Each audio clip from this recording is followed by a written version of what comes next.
Okay, good afternoon. Welcome to the sixth installment of the Fall 2020 Sunoikisis Digital Classics program. This afternoon, we're talking about using the Wikimedia family of projects in research, and in particular in digital and in classics research. And so we have with us today Monica Berti, who you know, of course, as the Matrina of Sunoikisis, and also Richard Nevell, who works for Wikimedia UK and is also an archaeologist himself by training and historian, and so does a lot of work around the use of Wikipedia and the related resources in historical and academic context. We're also joined today by Irene Vagianakis, one of the co-organizers of the Sunoikisis semester this year. If you're watching this session live right now on the afternoon of Thursday, November 12th, please do use the live chat box if you have any questions or comments, or to join the discussion later. If you're not watching live, welcome. Please feel free to use this session in any way you can in teaching or whatever else. But sadly, we won't know about it because we can't see you there live. The way this session is going to run, I'm going to start by giving a brief introduction to the Wikimedia family of projects, and in particular those parts of that family of projects that are generally used by academics, and in particular historians and classicists.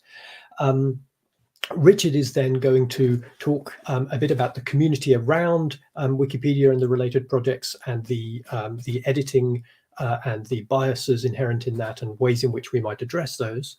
We're then going to have a couple of case studies of the use of Wikimedia data in research projects, and Monica's going to give a couple of those and I'm going to give one.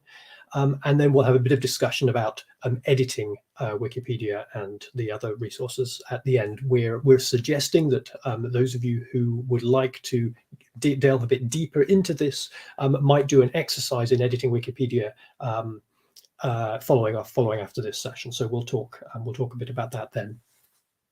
So I shall start by sharing my screen there, and I'll just give a brief introduction to the various components of the Wikimedia family. Most people will know of Wikipedia, be more familiar with this than with the other aspects of the project. Wikipedia is the free encyclopedia which was seeded from a bunch of out of copyright encyclopedias and has then been edited many millions, I suspect billions of times in the last 15 or so years, more than that, I guess, and so now contains live updates on all aspects of information. Well, we'll come back to more detail about how some of these things work, but the other aspect of the Wikimedia family that you may also know about is the Wikimedia Commons site, and this is the site that contains a lot of the media which is used in Wikipedia pages, but also lots and lots of media, images, videos, audio files, etc., that are not used in Wikipedia but are also available. And Wikimedia Commons, the idea behind it is that these are images that are either out of copyright or have been shared under open access licenses such as Creative Commons or similar, and therefore are available fairly freely for reuse in a lot of contexts. It's always worth checking exactly what license is attached to any given piece of media in there, but the idea is that this is open media, and there again there will be many millions of media files of one kind or another available on this site, and there's links from this to other resources, and they're categorized in a similar way to Wikipedia pages. Almost every image you see in a Wikipedia page will be through the Wikimedia Commons. In fact, maybe literally every one. Another part of the Wikimedia family that you may have come across is the Wikisource site. This is a collection of out of copyright texts which are made available for reuse in one way or another. These in most cases, this is the English version of Wikisource, and it has all sorts of things. The featured text today is Polydori's The Vampire, which is nice. That's a text that I was playing with not long ago. What's interesting potentially for us as classicists and historians, however, is that there is also a Latin version of this. There are many different language versions of lots of these Wikipedia sites. There is a Latin version of Wikisource, which is Wiki Fonts, the collection of free versions of many Latin texts. This will obviously include Neo-Latin and Medieval Latin as well as the ancient Latin text, but it'll have a large collection of text of ancient Latin. These texts can also be edited and improved freely in the same way that Wikipedia pages can, which doesn't mean that if you think you can write better than Ovid, you can fix his texts. But it does mean that if there's a typo or a misprint or something in one of the texts, those can be fixed and improved in various ways. There isn't an ancient Greek Wikisource per se, but there is a category of ancient texts in the Greek Wikisource. So you will find ancient Greek texts in slightly smaller numbers also in Wikisource in there. So as one source of ancient texts that are not really annotated but are free for use and could be taken away and annotated and maybe potentially loaded into Recogito or marked up using XML or whatever you want to do with these texts. This is one possible source of such open and free texts. There are other members of the Wikimedia family that I'm not going to talk about particularly, such as WikiQuote and WikiTravel. Not that those could never be of interest to classicists; they quite easily could, but they're not anything I've used very much, so I'm not going to go into them in that sort of detail. And there are various other sites as well. But what I'm going to talk about now is the fact that behind and between all of these different wiki projects is this massive database, Wiki Data, which is essentially it's a collection of entities with relationship information about these entities.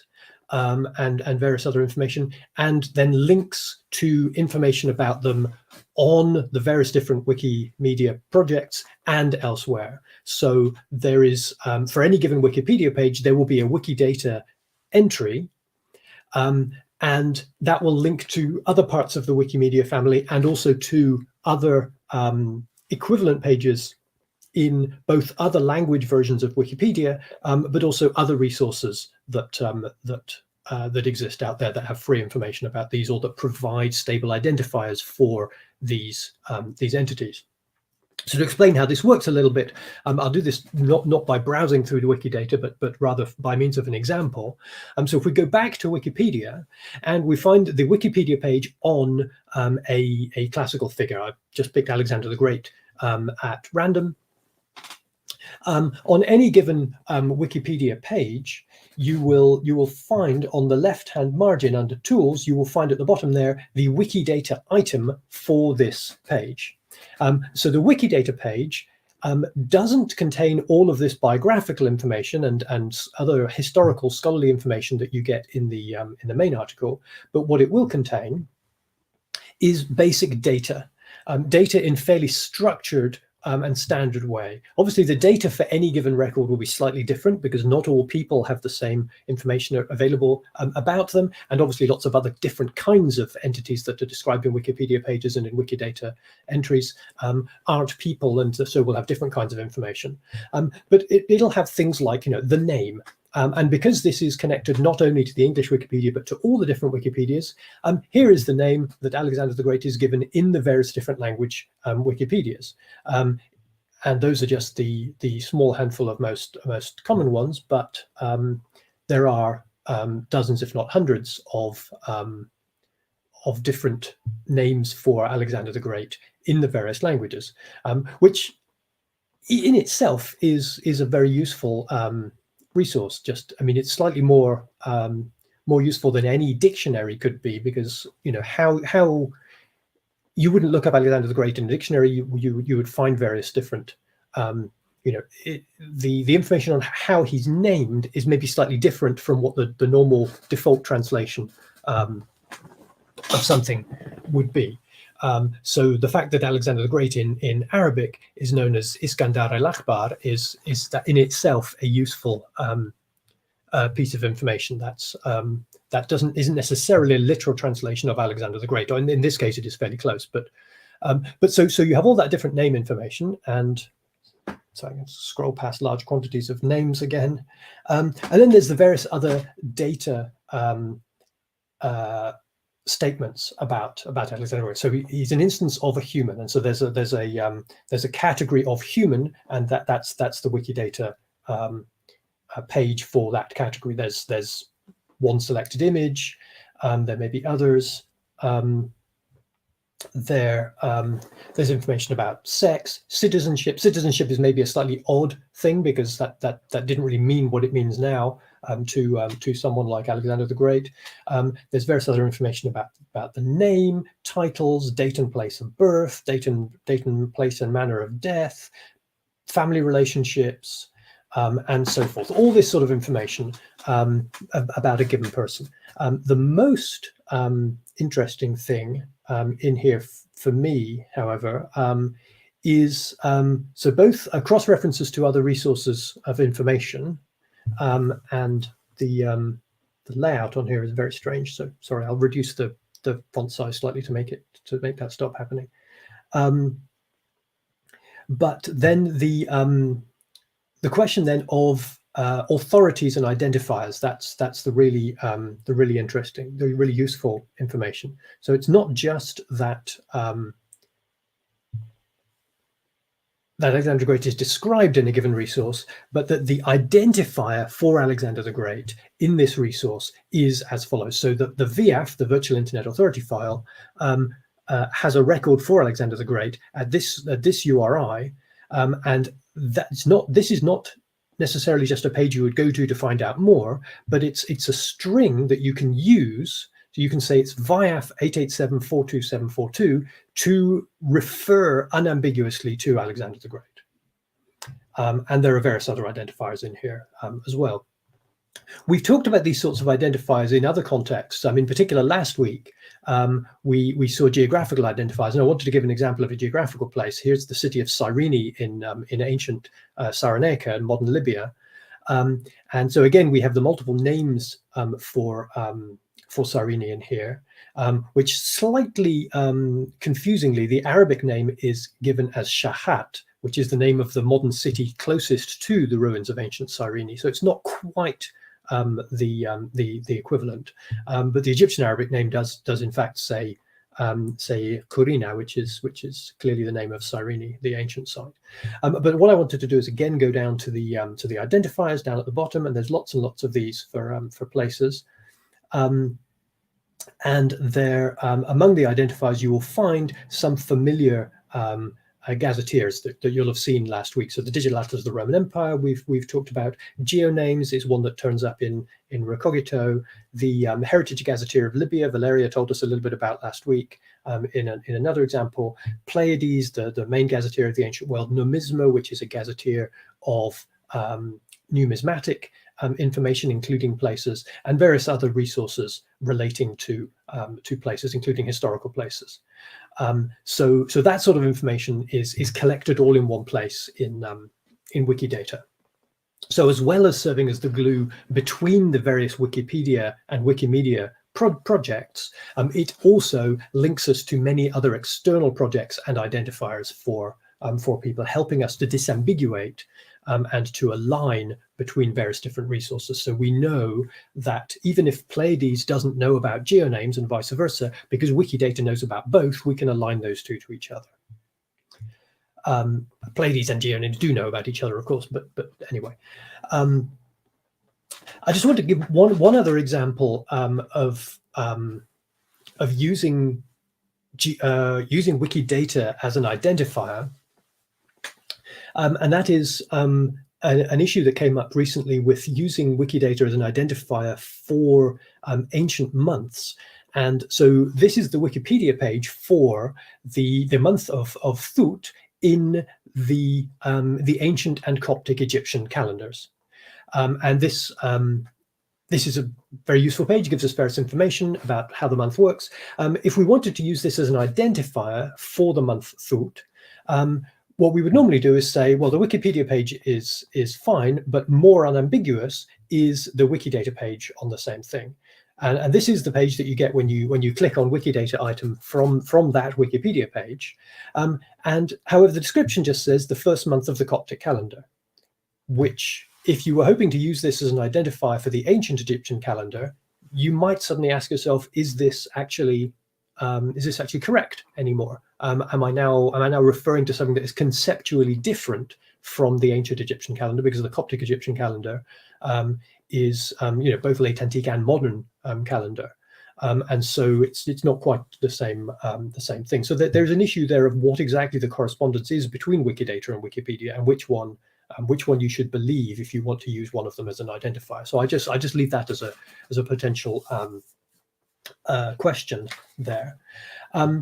The last couple of things I wanted to say about this whole family of projects. Wikipedia is, of course, openly and freely editable, which means that obviously some people are concerned about that because it can be vandalized, and as we all know, it is vandalized very often. But because it is so openly and freely editable and so many people edit it, that vandalism is fixed quite quickly most of the time. Wikipedia, whether you like it or not, is going to be the first place a lot of people go, if they're not experts, to find out about those things that you are expert in and you care about.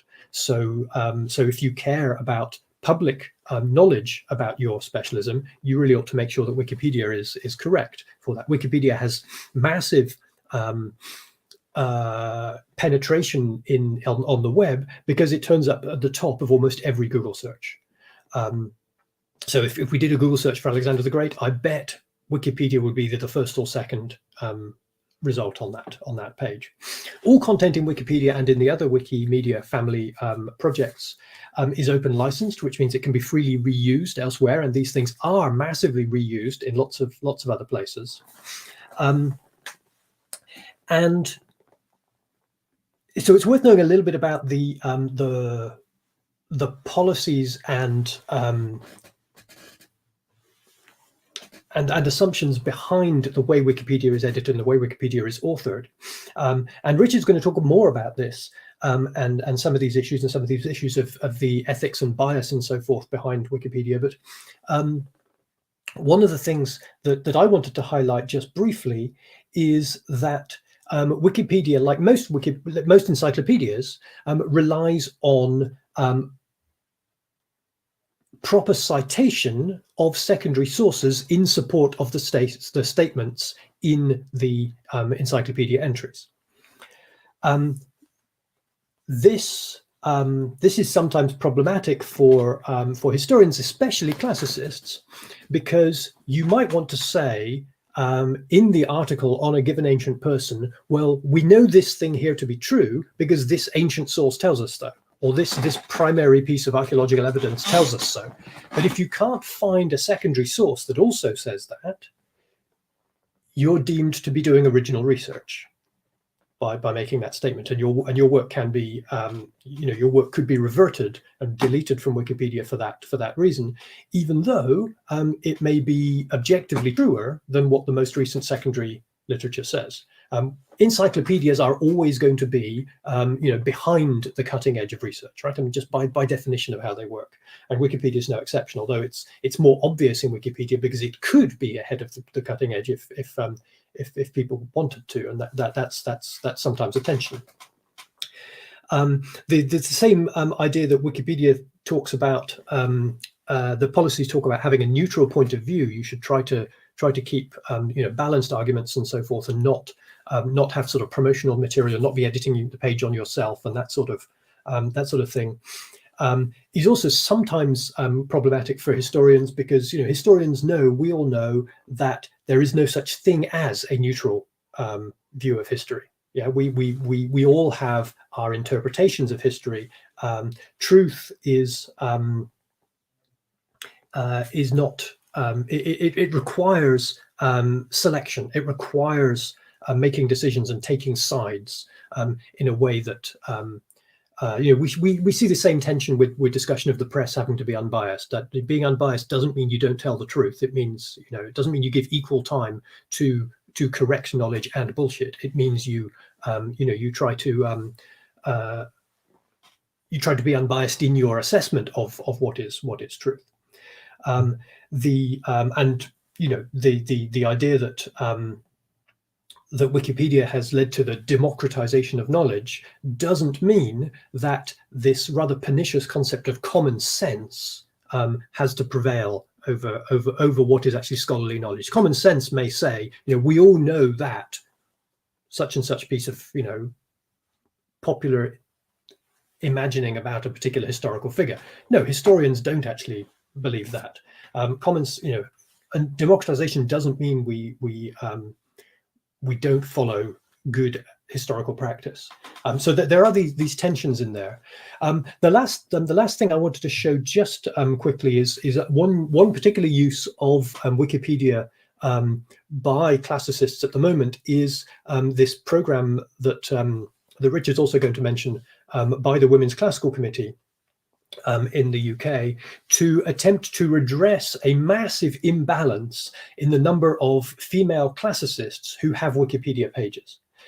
This is particularly notable as the number of Wikipedia pages in existence is sometimes used as a proxy for how important or how influential a particular demographic or a particular discipline is. So the fact that of the few hundred Wikipedia pages describing classicists, fully 90% of those are men, is a problem, is a bias, and that's something that the Women's Classical Committee are attempting to redress. It may not be 90% anymore, I suspect, as a result of their work, but I suspect it's probably still 75%, because they've created some dozens, if not hundreds, of pages, but that imbalance is still there. So that's something that's quite interesting, and one of the things you might do as part of the exercise that we're talking about might be to contribute to the Women's Classical Committee work in some concrete way. But I'll hand over now, I think, to Richard to talk a bit more about some of these issues of editing and bias in Wikipedia and the Wikimedia community. Thank you very much. I was nodding along the way there, some very good points. So I'll be talking about how Wikipedia could be used to democratize knowledge. And it's also worth questioning whether it has succeeded in doing that, and asking some quite critical questions of Wikipedia. I've been involved with Wikipedia for nearly 15 years, so I do generally support it and think it's a good thing.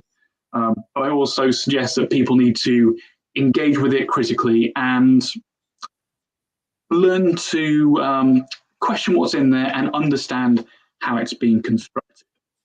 So I'll be moving on to my slides. So Wikipedia is a crowdsourced site. And really, it's not just one site, it's a collection of sites, as was mentioned earlier. Wikipedia is the best known and most influential of these sites, and its reach really is phenomenal.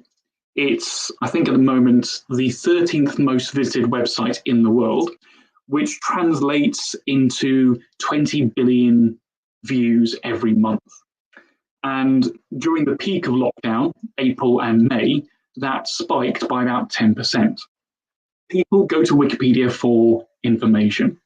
And even if they're not consuming information from Wikipedia directly, they'll often be doing it through stuff like search engine results. Or if you ever use Amazon or Google's personal assistants, they will often draw their information from Wikipedia. And even places such as Facebook have started embedding bits of Wikipedia about their site to add a bit more information and context to what you see. So Wikipedia, because it's free to reuse, ends up just about everywhere. Even if you try to consciously avoid it, you would almost certainly still encounter its content. So focusing on the encyclopedia side of things, it's available in more than 300 languages. English is the largest. That's how Wikipedia started out back in 2001, an English language encyclopedia. And it's available in this huge variety, from Spanish and Italian through to even Latin and Old English. The size of these Wikipedias varies by a huge amount. Some of them have been created en masse by bots, taking kind of like a template article and filling in the spaces there. But a lot of them have been written essentially from scratch. So the way these different languages work is that each is its own independent community, each with an interpretation of the rules that govern Wikipedia. And there's a lot of coherence between the sites in terms of how things are run. But at the same time, you could look at all the different language versions of a Wikipedia article and see that it's structured in perhaps very different ways or have different points of emphasis. So if we looked at the Wikipedia article on the Parthenon marbles, you would see some very different interpretations between the English article and the Greek article. So that's Wikipedia's core model. At its heart, it's about leveraging the influence and the time of the crowd. And every month, roughly some 70,000 people engage with the English Wikipedia, adding some content, which in some ways isn't actually that large. And if we're talking about people who make, say, just 30 edits, it drops even further to around 6,000 people. And so that's quite a small group of people who write, curate, and maintain this global resource. I'll be talking a bit about the imbalances within the community and how that can influence imbalances in content. But I also think it's worth considering the foundation principles that the encyclopedia is based on. So this was touched upon briefly before. So there's verifiability. All the information in Wikipedia should come with a reference telling you where it originally came from. So you can track back and check. If you add information to Wikipedia without a reference, there's a good chance that it will get reverted.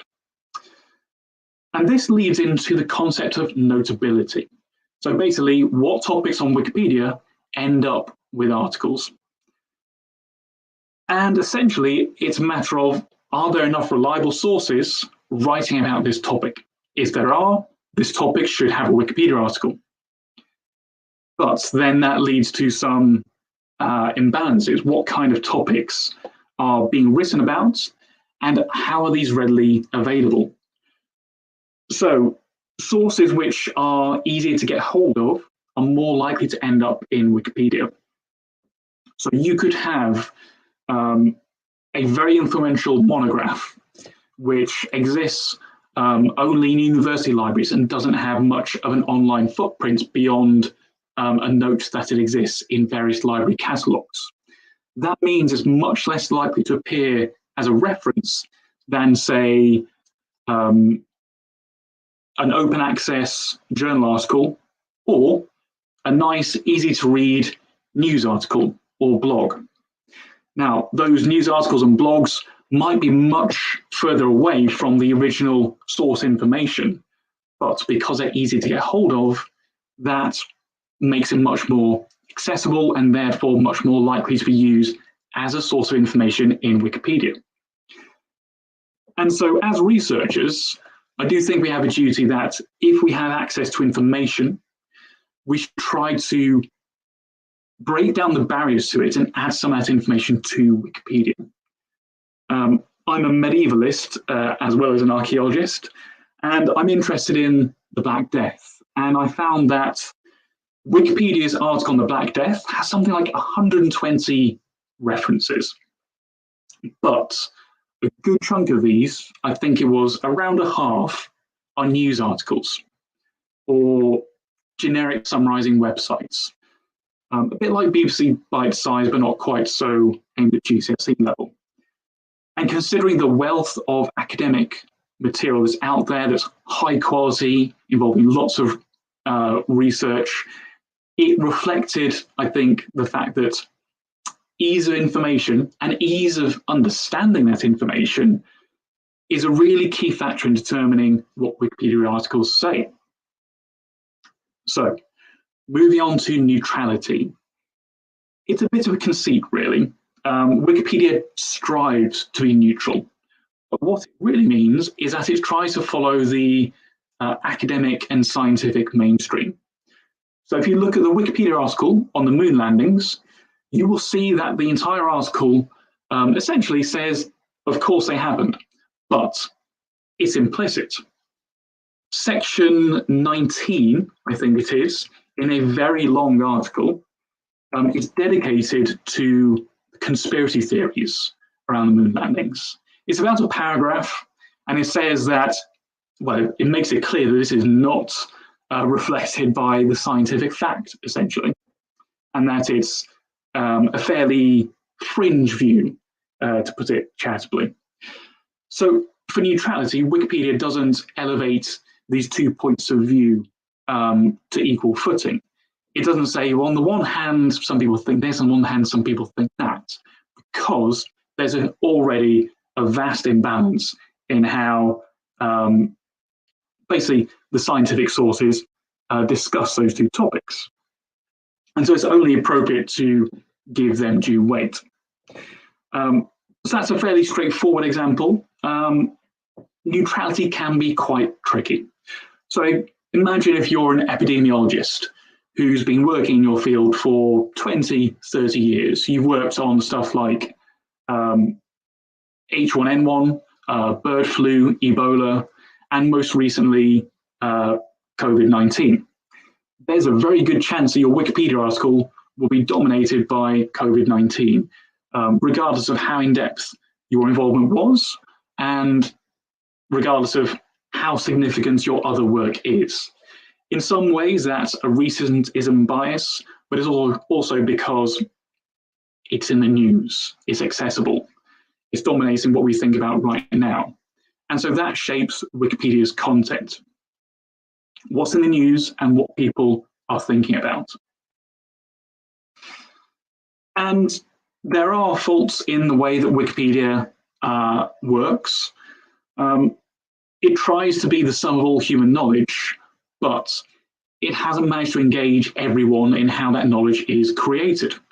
So surveys of Wikipedia writers found that between 9 and 15% of its writers are women, which is really terrible representation.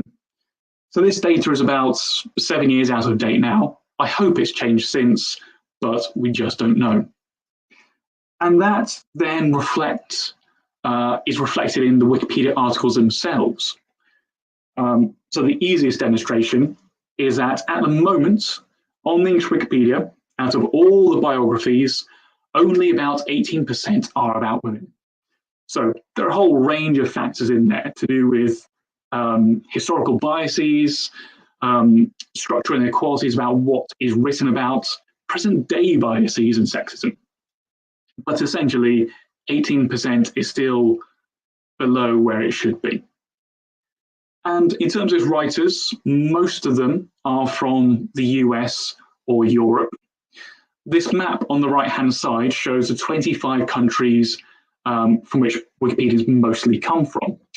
So you can see there, English-speaking countries dominate that list. The darker the color green, the bigger the proportion of editors. And there's this really huge gap right in the middle. It's quite a small continent, isn't it?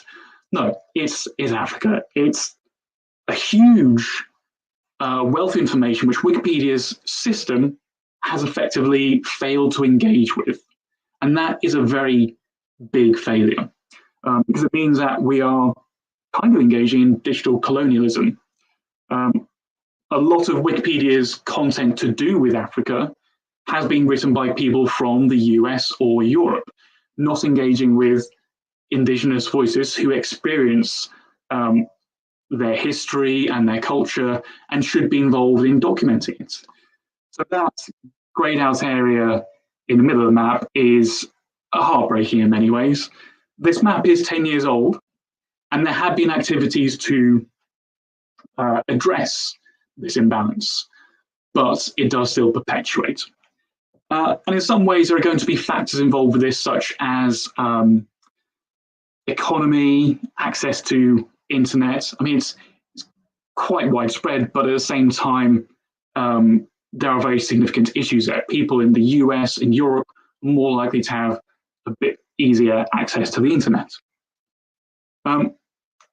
And while this is focused around Wikipedia, this also feeds through to Wiki Data. Because when Wiki Data started in 2012, it was kind of seeded from Wikipedia. So each Wikipedia article has a Wikidata entry summarizing this nice bite-sized information.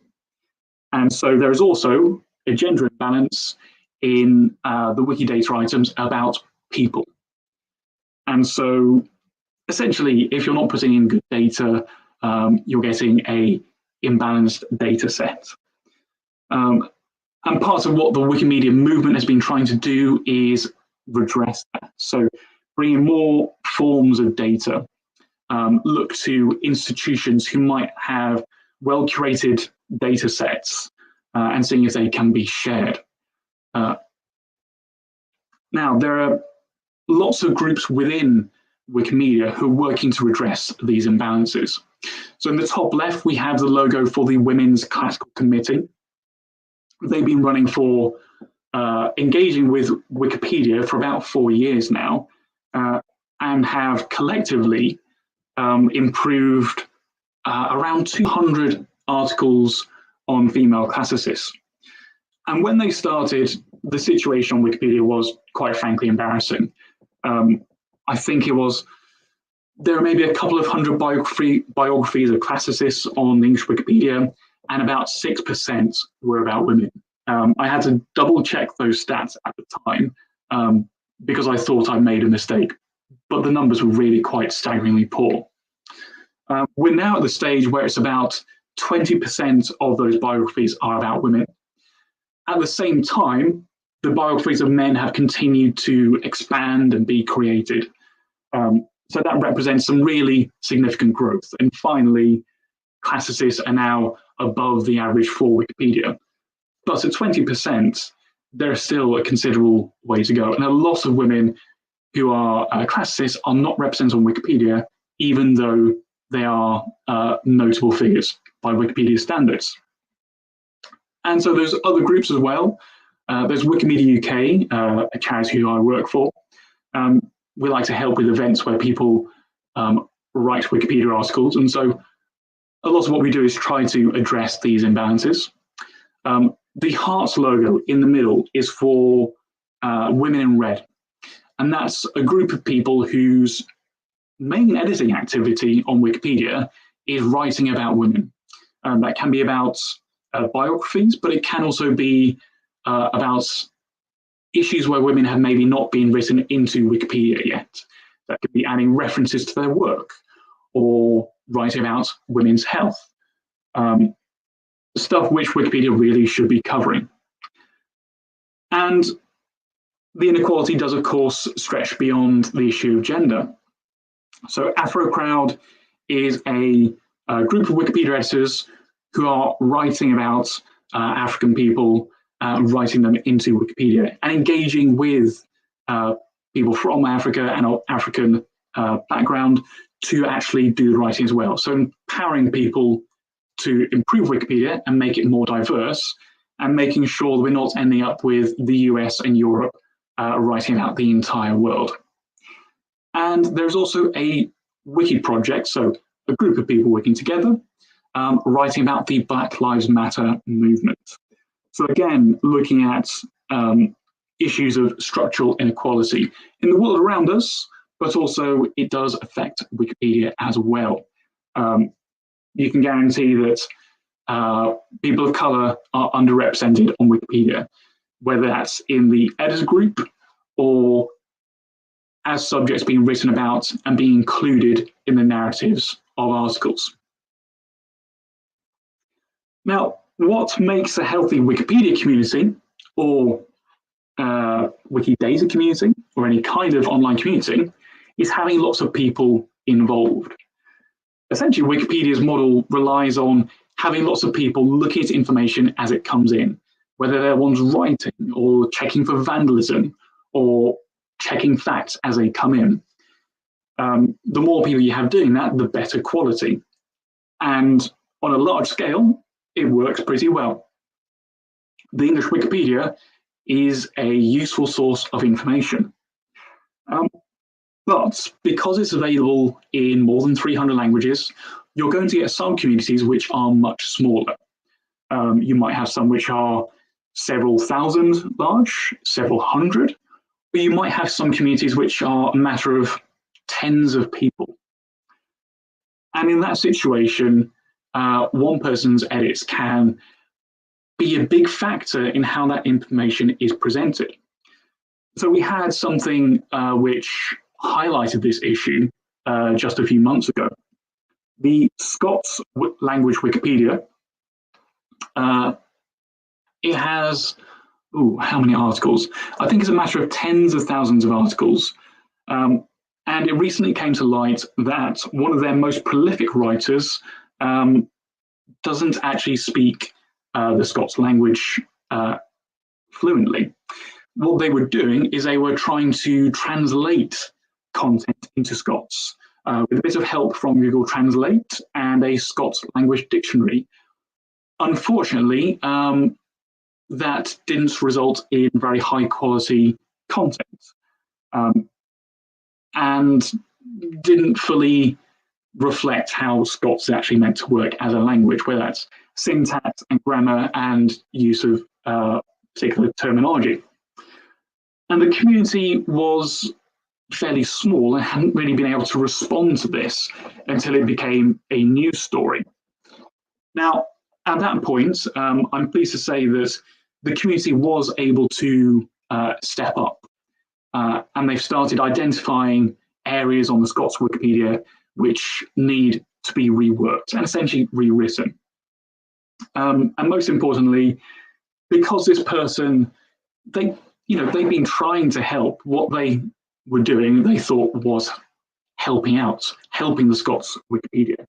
And the Scots editing community generally responded by saying, we understand what you've been trying to do, it hasn't been successful, and they kind of mutually agreed to that the editor would step back, help out how they could, but not write more Wikipedia pages. But the biggest issue there was that the community wasn't able to respond to that situation earlier. So having a large community helps mitigate against that. But even within the English Wikipedia, you're going to have areas where there are maybe a small number of people involved. The more esoteric a subject, the less people are going to be involved in writing about it on Wikipedia. And that can end up skewing content in some ways. I'm going to wrap up by just talking about how, briefly, information goes into Wikipedia and how it gets spread everywhere. So this is a very simple diagram.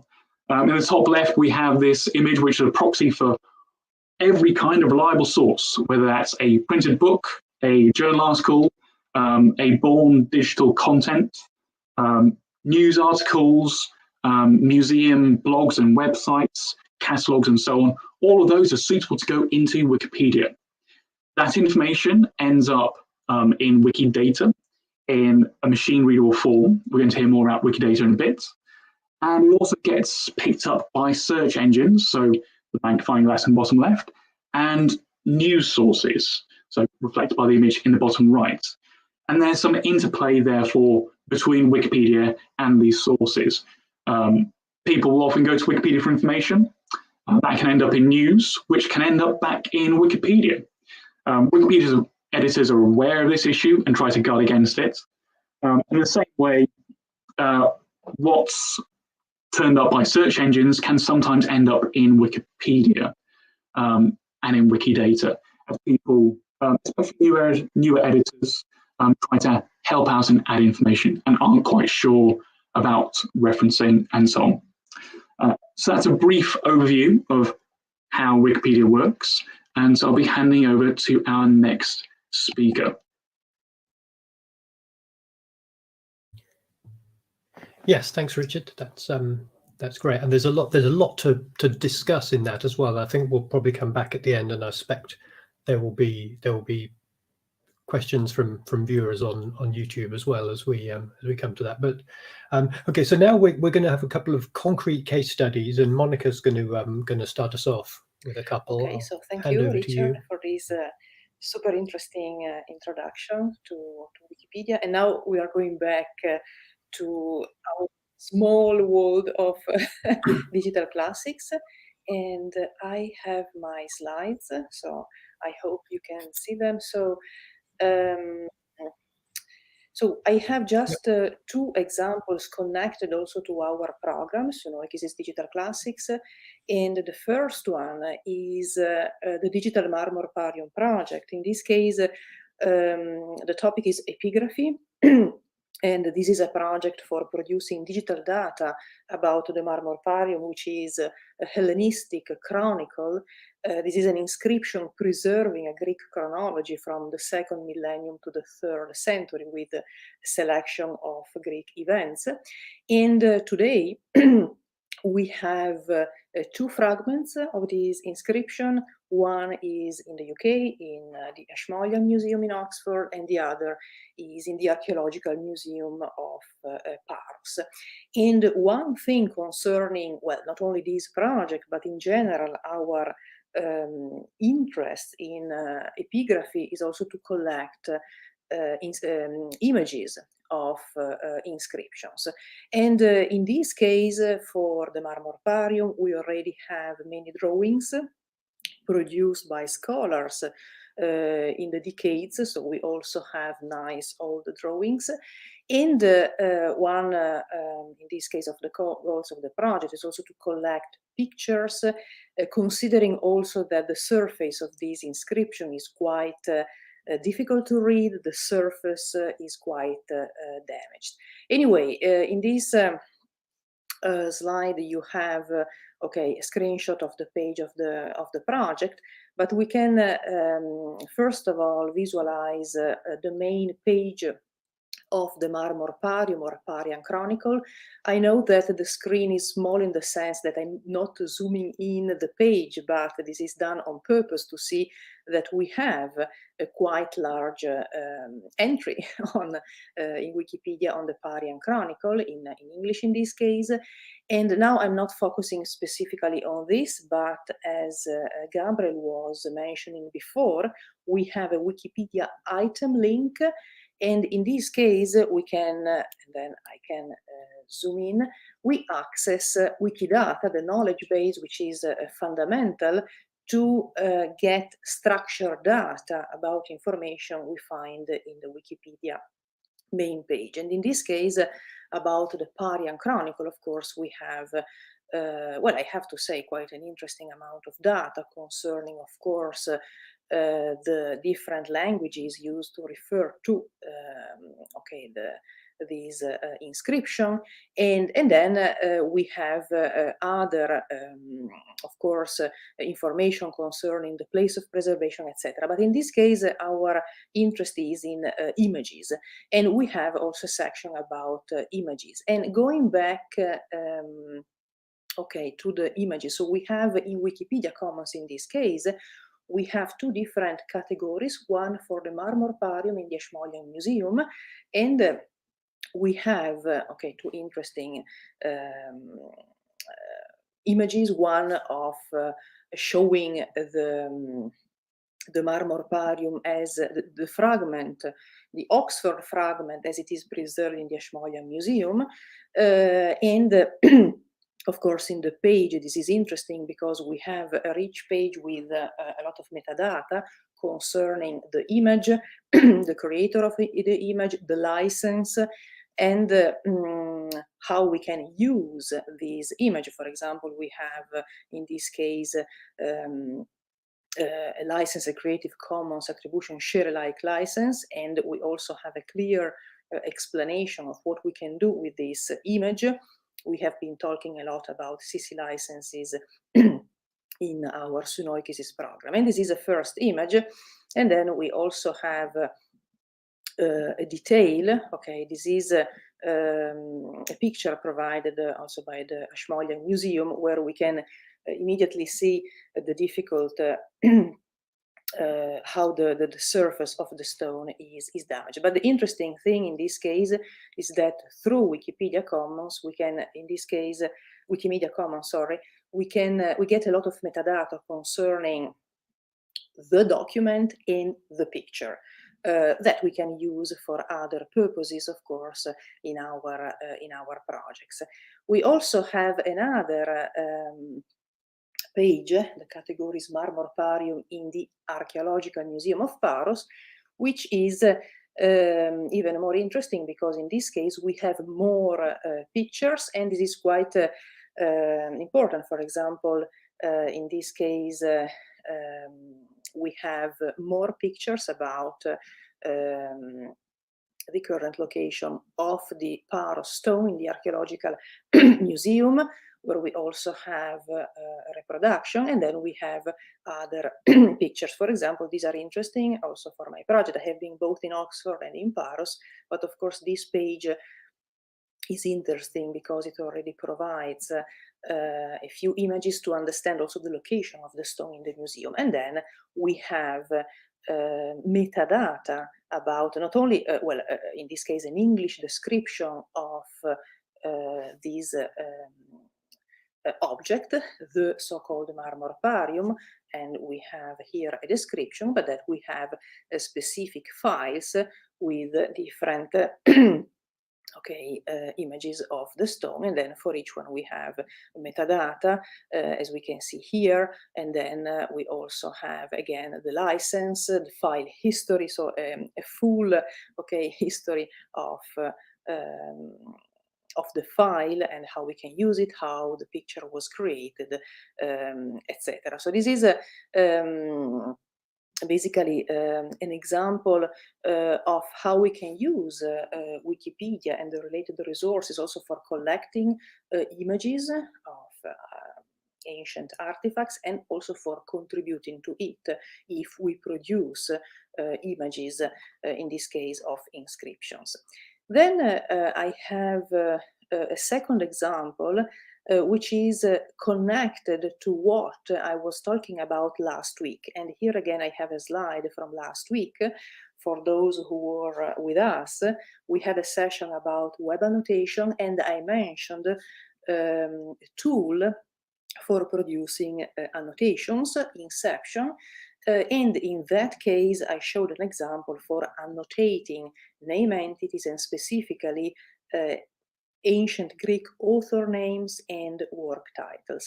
And I briefly mentioned the fact that in a tool like that, we can also use external knowledge bases, including Wikidata. In this case, it's interesting because the goal of these annotations is to not only to annotate the original language, where we have references in ancient Greek to authors and work titles, but is also to disambiguate these annotations and to connect these annotations in the text to external resources where we have catalog data. So this is, you can, if you were not in the session last week, in any case, you have the slides, you have links, and here is another slide where I have a short text where we have a reference to an ancient author, Archestratos, and in this case we have labels, name, entity, classes, used for annotating words in this text. And we can find interesting information about this author, Archestratos or Syracusius Egelos, and we can get more information from Wikidata. And of course, we have, and in this case, I have to say that Archestratos is a quite obscure Hellenistic fragmentary author, so it's not certainly Herodotus or Thucydides, but we have an entry about Archestratos. And the interesting thing in this case is that we have in the page also the ancient Greek form, which is interesting for linguistic annotations, because what we miss today still, also for classical Greek, is a complete authority list of personal names and author names in the original language, because we still depend on authority lists in Latin or in modern contemporary languages. But if we annotate these names in ancient Greek, if we lemmatize these names, then through the lemmata in ancient Greek, we should be able to query, to search external authority list. But we still miss authority list with these proper names disambiguated. This is an example. In this case, I have also in the Wikipedia page not only the name in the transliterated form and in English, but also in ancient Greek, which can be quite interesting because through my lemmata, I can, for example, interrogate Wikipedia and get more information for disambiguating. In this case, Archestratos is not just a personal name, but is the name of this specific author. And we have other authors with the name Archestratos. And again, through the Wikidata item, we have a structure of the data collected in Wikipedia about Archestratos. In this case, my research question is about producing a catalog of Greek literature where I really have metadata about ancient Greek authors. And again, in this case, we have, as we were showing before, metadata coming from different external resources.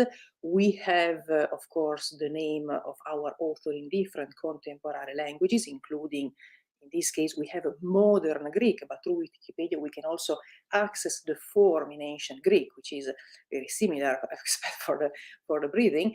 And then we also have interesting, for example, references, bibliographic references to scholarship, etc., etc. So in this case, we have also is interesting to see for authors, okay, the gender, then the date of birth, okay. So in this case, we don't really have the date of birth, but we have chronological data for our authors, the place where he was active or born, and other categories also for the genre, etc. We have also an interesting link to the Real Encyclopedia. So, and there are pages also in Wikipedia, which is extremely interesting because this is still a resource fundamental for getting information about many entries concerning classical antiquity. And then we have, for example, the VF identifier that was mentioned before by Gabriel, where we have in the Virtual International Authority file, we have a huge collection of data, okay, about people in general, including also ancient Greek personal names and authors, because, for example, the Perseus catalog is officially contributing to VF offering data from the Perseus catalog, and then many other resources from digital libraries that are fundamental for, of course, building a catalog, an annotated catalog of Greek literature. So, of course, I'm not going to read everything, but this is an example. And going back to the slides and to the project mentioned last week, for example, Inception can be linked to the Wikidata knowledge base, and so we can get information from Wikidata, and while annotating our text, we can disambiguate annotations. In this case, is about ancient Greek authors. One thing about the knowledge base, I have still a few slides about linked open data, because last week we mentioned, Valeria Vitale mentioned linked open data, And also today, some way we are mentioning, we are talking about standards using the so-called linked open data. So here I have a few slides just to briefly refer to what we mean by linked open data. In general, linked data refers to a set of best practices for publishing structured data on the web. And this term, this expression was coined by Tim Berners-Lee. And in this slide, you have links to pages in the World Wide Web Consortium referring, okay, to a list of these best practices. And basically, the main components of linked data is to use standards for representing and for accessing data on the web. In the slide, you have the linked open data cloud, which is accessible online, and you can visualize in a graph, okay, these linked, okay, and there are different, of course, fields, and you can visualize, okay, the data on the web. And on the right, we have this mug with a list of the main 5 principles, okay, of linked data. Data should be on the web, possibly with an open license. It should be machine-readable data with non-proprietary format, using RDF standards, so the resource description framework, a metadata data model, an entity relationship model, basically for representing the relations among resources with triples, and then to provide hyperlinks to connect resources. There is a project specific for the ancient world, so linked ancient world data, which is which is following these best practices also for data concerning the ancient world. In this slide, you have a list of these 5, an expanded list of these 5 principles that we could read before on the mug, and you also have 2 links to the Linked Ancient World Data project, and then there is also an interesting publication of the Institute for the Study of the Ancient World, where you have papers about many different projects in digital classics following these principles. And again, data should be available on the web, possibly with an open license, and we could see in Wikimedia before also the importance of licenses, for example, for using images. Of course, data should be machine readable, structured data, possibly using non-proprietary format, for example, comma-separated value files instead of Excel files. And then the important thing to use open standards from the World Wide Web Consortium, for example, RDF and Sparkle, the query language for RDF, and then providing identifiers, stable identifiers for connecting resources. And again, in our Sunoikisis program, we have been talking a lot about citations and stable identifiers for resources in digital classics. And I have here also a reference, if you're interested in linked ancient world data, there is a recent paper by Hugh Cales, who is working on this project. And in this paper, you have a clear description of LOD for classics for the ancient world, and how to sustain it, which is a very fundamental part of it. And in the paper, there is also a description of 5 projects that are following these practices. Pleiades was already mentioned also last week for geographical names. Papyri.inf, of course, fundamental resource for papyrological resources, and Trismegistos, which provides metadata about papyri, but also now about inscriptions and other primary and secondary sources about the ancient world, not only Egypt. Open Context for archaeology, and then Numisma that was mentioned before for numismatics. And these projects are following these best practices. And in the paper you have a clear description of the principles of linked data apply to the ancient world, and you have also concrete examples from these projects to see how resources can be connected and also reused. So this was my last slide. And one thing that I just want to add, as we could see before, okay, we need more entries in Wikipedia.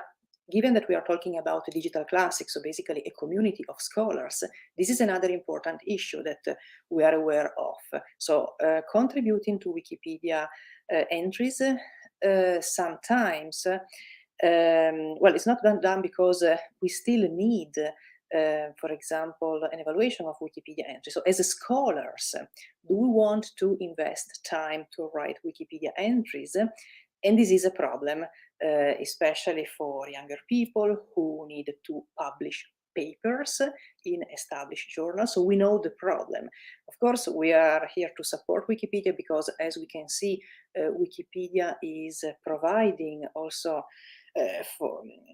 is providing a lot of data also for a small community like Digital Classics, but this is a well-known issue. So in the academic world, if we want more people, scholars, but also students to contribute to Wikipedia, of course, we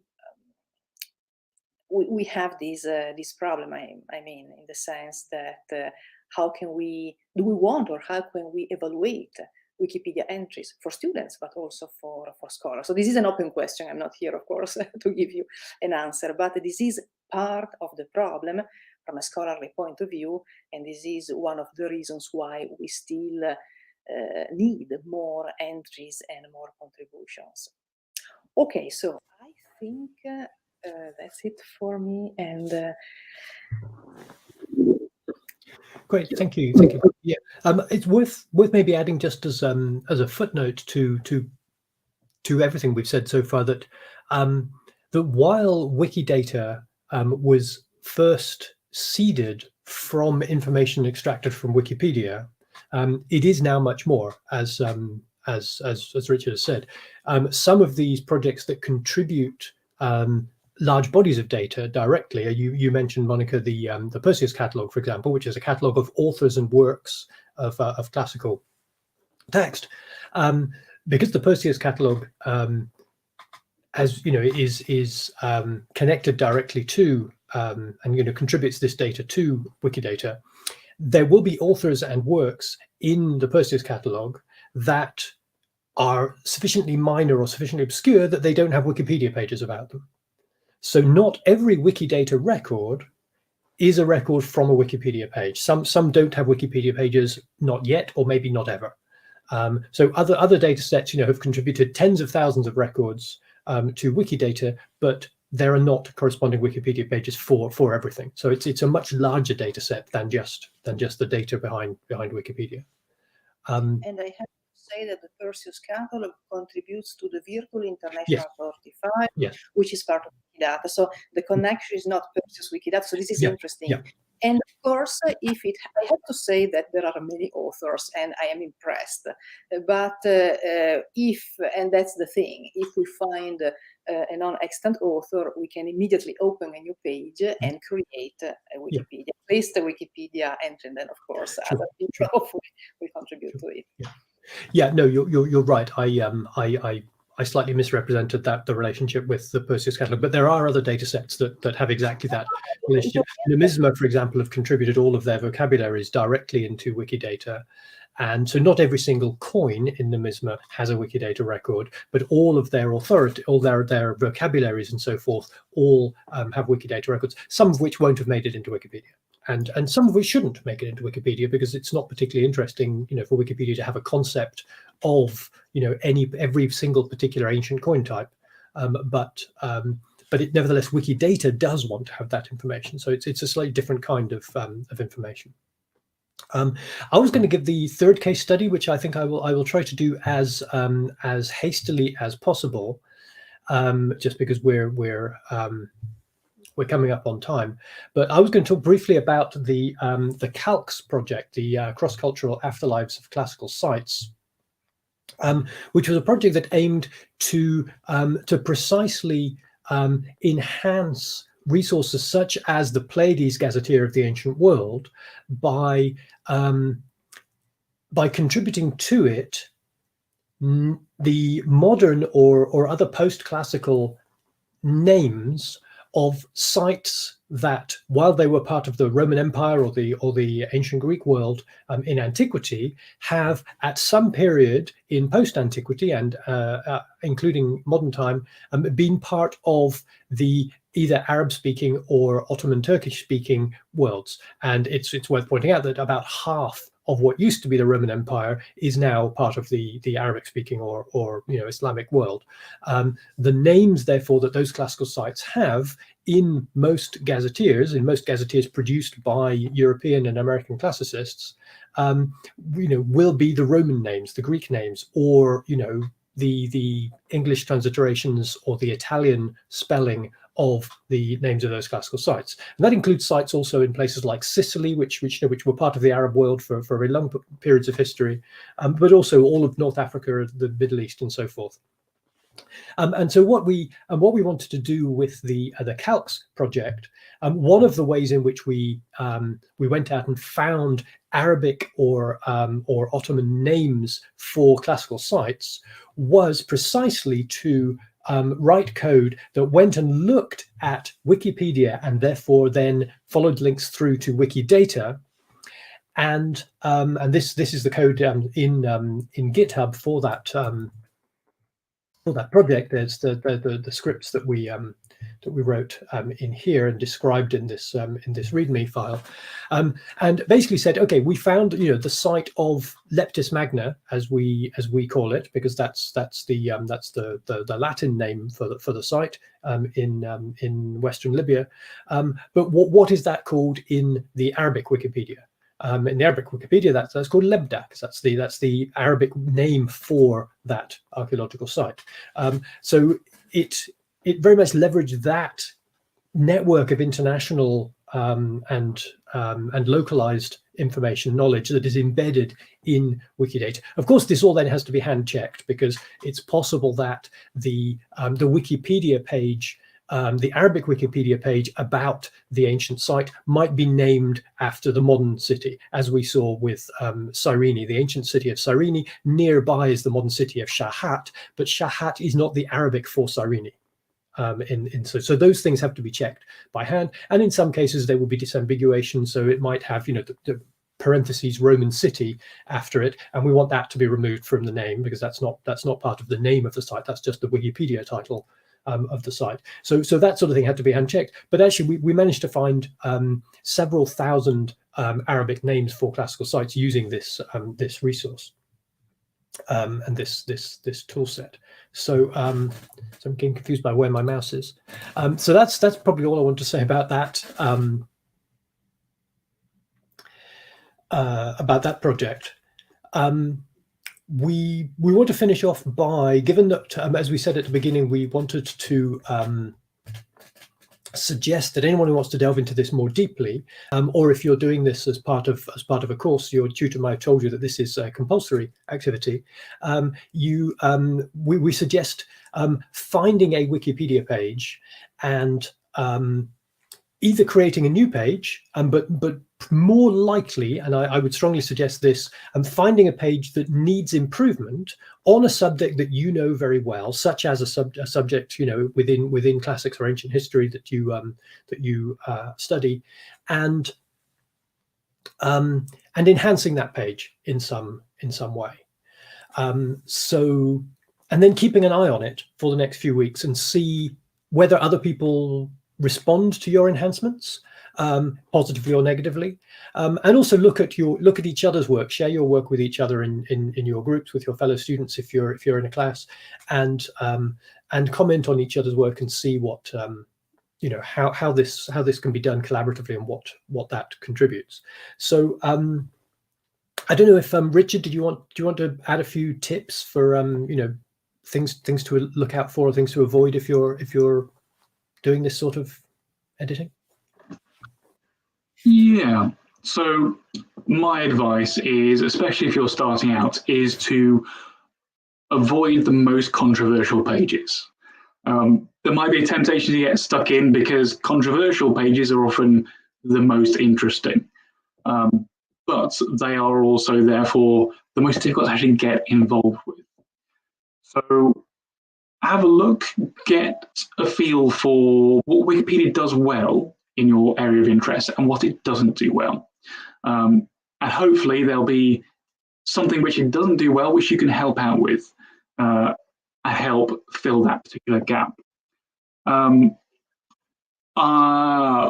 Always include references when you add information. If you want to write a lot of information and you're unsure about how to do it, maybe prepare that text in a Word file so that you don't get caught if your internet connection drops or something happens. It's happened to me a few times where you lose a text which you spend several hours working on and it's just gone. So do put your text somewhere else, or follow the good principle of writing a Microsoft Word document, which is save your work often. Click the Publish Changes button on Wikipedia on a regular basis. If you're writing just one sentence, that's fine. If you're making a small change, go ahead and make that a save. It goes live immediately. I encourage people to be bold about getting information out there. It's available immediately, which means people will benefit potentially straight away. So yeah, that's the most key ones.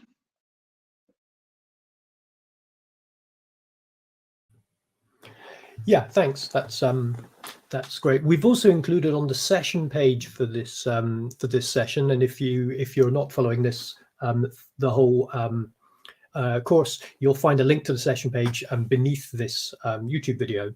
We've included links to some classically themed stub collections, so lists of pages that at the moment are very, very thin and sparse and just contain minimal information, which would really benefit from your adding to. So if you find among those stub pages, one of them is a page of a Roman senator who you happen to know a lot about, that's a perfect place for you to start building up that page, or a Greek deity or whatever, archaeological site, anything that you're particularly into. So we've put links to those stub pages. We've also put a link to the recently created pages in the WCC project, the Women's Classical Committee project, because the most recently created pages are the ones that are more likely to be benefit from enhancement, and they will also have on that page requests for more information. So can we find a photograph of this person? Can we find more bibliography about this person? Can we add this sort of thing? And there's that sort of information. So that's possibly a place to start that we would recommend. I would also suggest that if you're writing about a topic where there's a lot of information, have a think about which sources you're using. So obviously Wikipedia wants to use the best sources, but as well as that, try to bring through some voices which might get pushed to the margins sometimes. Wikipedia is a very powerful tool potentially for sharing information. So we want to make sure we're not just rehashing the same old things with the same old canonical texts. Use the best information available, but if you can bring through some newer perspectives or perspectives from people who might not often get referenced, that can be really useful as well. Excellent, yeah.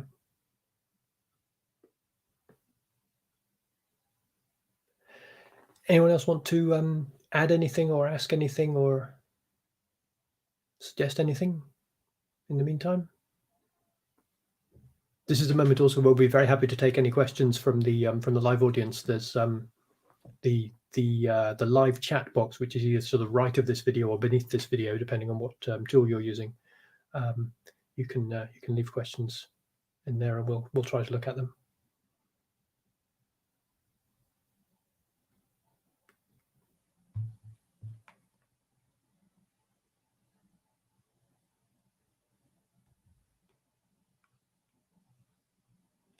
But if not, then we can wish you all luck and say, so yeah, thanks again to Monica and Richard for the content today and the presentation and discussion. Thanks to everyone for watching. Join us next week for the second of 2 sessions on tree banking. Next week, the session is on using tree banked data and will be co-presented by Francesca Del Oro from Lausanne, Vanessa Gorman from Nebraska, and both Maria Vieros and Paulina, who's you've seen before as she's co-organizing this, Paulina Renova from Helsinki, presenting 3 different projects relating to using tree banked data. So come along and join us for that. Thanks very much. See you all soon. Thanks.